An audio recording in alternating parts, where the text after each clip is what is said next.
Good morning, class. Welcome back to another day of online history class. How are we all doing today? I'm alright, miss. I'm okay, miss. Good. Okay, so moving on, does anyone remember what topic we did last week? Miss, we did something on diets and culture. We did culture, miss. No, miss, we did diets in a Chinese culture. So contradicting reflections, I see. So yes, Priya, we did focus on the Chinese culture, and moving on this week, we are now focusing on the Indian culture in Trinidad specifically and their dietary patterns, while also linking it to teenagers and their diets. Oh, that sounds so nice, miss. Can anyone who did their research on the Indian culture please tell me what you researched? Miss, I did some research on artifacts used, and one of the artifacts was a chulha, I believe. Miss, I did a video presentation I want to share with my class, please. Can I please share my video? Sure, you can. Go ahead. Cultural artifact is known as the chulha or the fireside. The picture above shows a chulha, which is an instrument used for cooking. A traditional fireside was made from at least three pieces of rocks aligned in a triangular position. The second Indian cultural artifact is known as the tapia house. The tapia house was initially introduced by East Indians when they came to Trinidad. Typically, the house structure included various materials such as items from the natural environment like forest lumber, leaves, tapir grass, and clay. Lastly, the tassa drum. The tassa drum is a musical instrument in the Indian culture. The drums from when the Indians initially arrived to modern society is quite similar with little alterations. The drum consists of a clay base which was baked until it became tough. Dried animal skin such as goat or deer was used as the covering of the drum, which produces sounds when the sticks with the cushioned ends struck the base of the skin. Usually, the instrument is hung from the neck of an individual and played along with other instruments. As also shown in the Tapia House photo, there is a modernized version of tassa drums.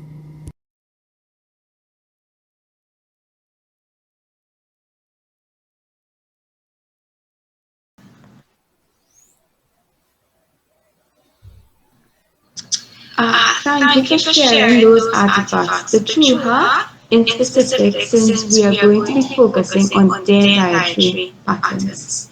So, okay, class. So, for today's lecture, we are going to have a special guest joining us for discussion. Can anyone guess who it can be? Will it be the Minister of Health? Not quite. So today we are having a registered nurse attached to Shoguna's health facility to do a health education talk on the Indian culture, general dietary pattern. However, she'll be focusing on teenagers just like yourself. Now I pass you on to her. Please welcome Miss Nads. Thank you. Good day, Miss and class. How is everyone doing today? Hello, Hello, Miss Miss Nag. Nag. My name is Nisnags, and I am attached to the Shaguana's health facility. I have been bestowed with the honor to join your class discussion today on dietary patterns, but in specific, the Trinidadian Indian culture.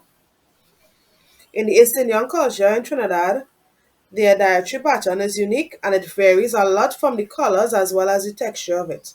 It is often known as indulging in high sugars, high carbohydrates, high protein meals all at once. There are very unlikely instances where East Indian families would engage in balanced meals throughout the day. For instance, in an East Indian home in Trinidad, our usual breakfast will be sada roti and fried plantains. A usual lunch will be dal, rice, and curry chicken without a salad.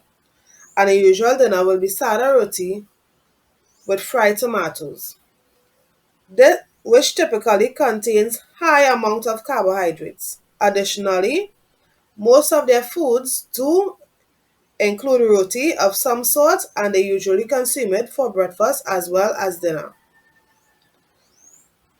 which is a very unhealthy pattern. From the example given, it is evident that this culture consumes an unbalanced diet. Due to the overconsumption of these unhealthy foods, the number of persons who are developing chronic disease have since risen due to the poor dietary patterns in this particular culture. Now, I love to break down heavy terms into smaller ones. So can someone tell me what is their own understanding of the term culture dietary pattern?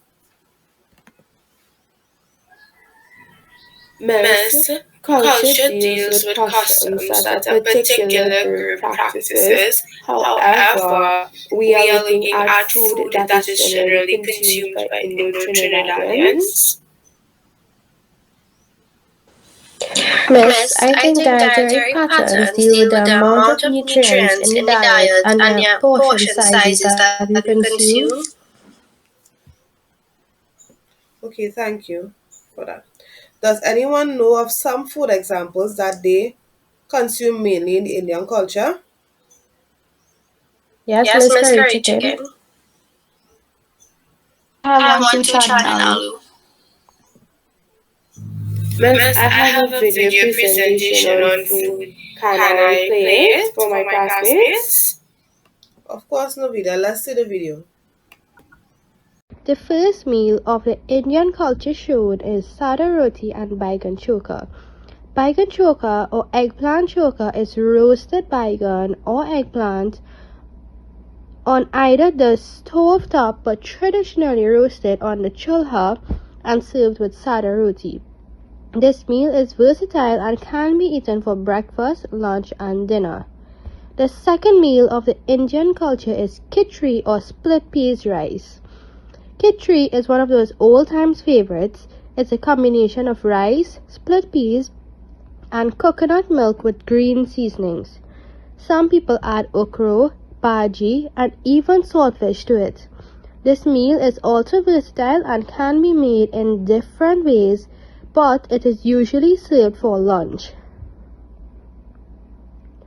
The third meal of the Indian culture is wrap roti. Wrap roti, which consists of roti, usually paratha or dal puri, that wraps curried vegetables, sometimes pumpkin, or curried mango with curried chana or chickpeas and aloo or potatoes, with curried chicken, curried shrimp, curried goat, curried duck, curried conchs, and any other spicy fillings.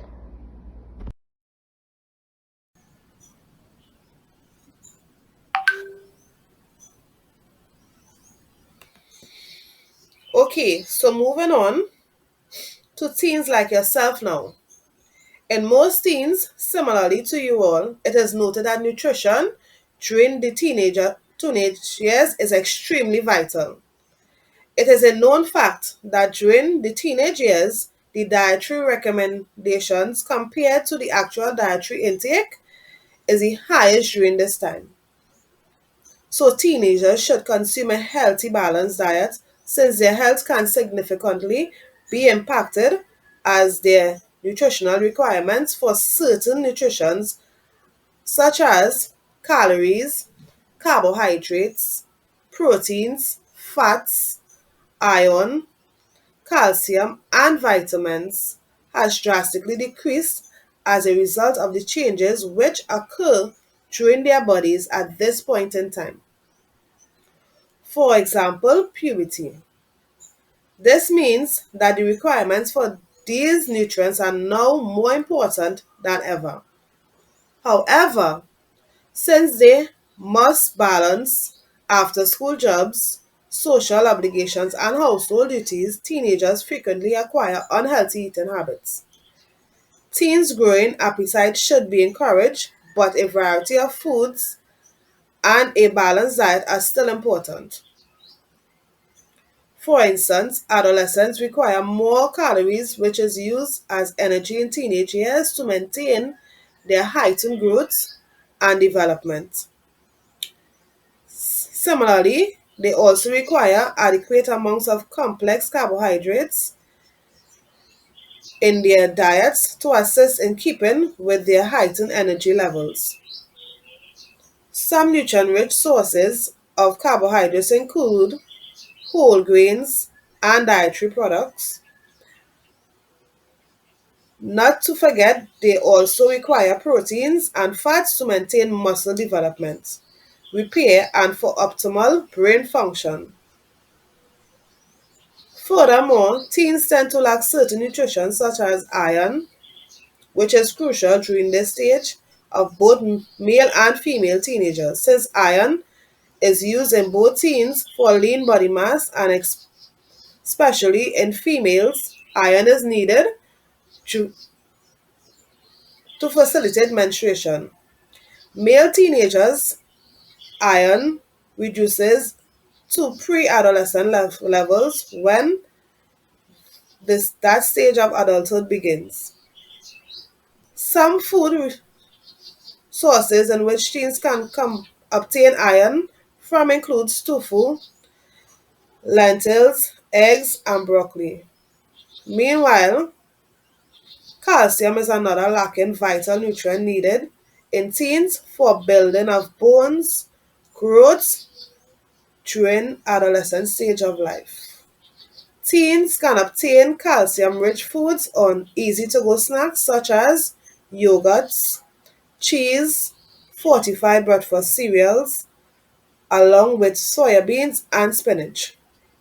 Lastly, vitamins and minerals are crucial since they enable healthy development required to support bone health and growth, enhance the immune system as well, and aid in function of cells and organs.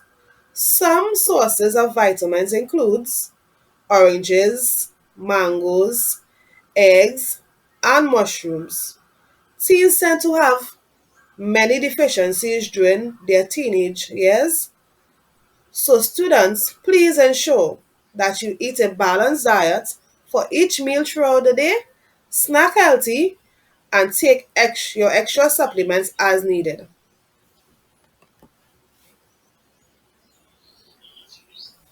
So that brings us to the end of our discussion.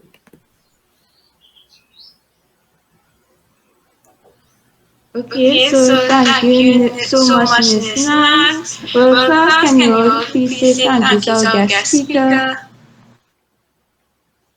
Thank you, Miss Nance. Thank Thank you, you, Miss Liz. Nance. So, does anyone have any questions for Miss Nance? Miss, I don't have a question, but I do have a video presentation on garments, which the Indian culture wear. Can I share it? Yes, you can. Traditional Indian clothing for women in the north and east are saris worn with choli tops. A long skirt called a lehenga is also worn with choli and a dupatta scarf to create an ensemble called the Garara choli. Women also wear shalwar kameez suits.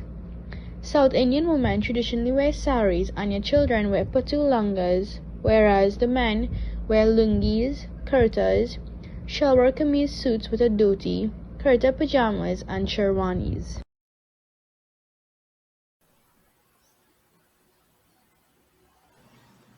Well, class, I hope you learned a lot today. And there goes the bell. Don't forget your quiz next week. Have a great day, everyone.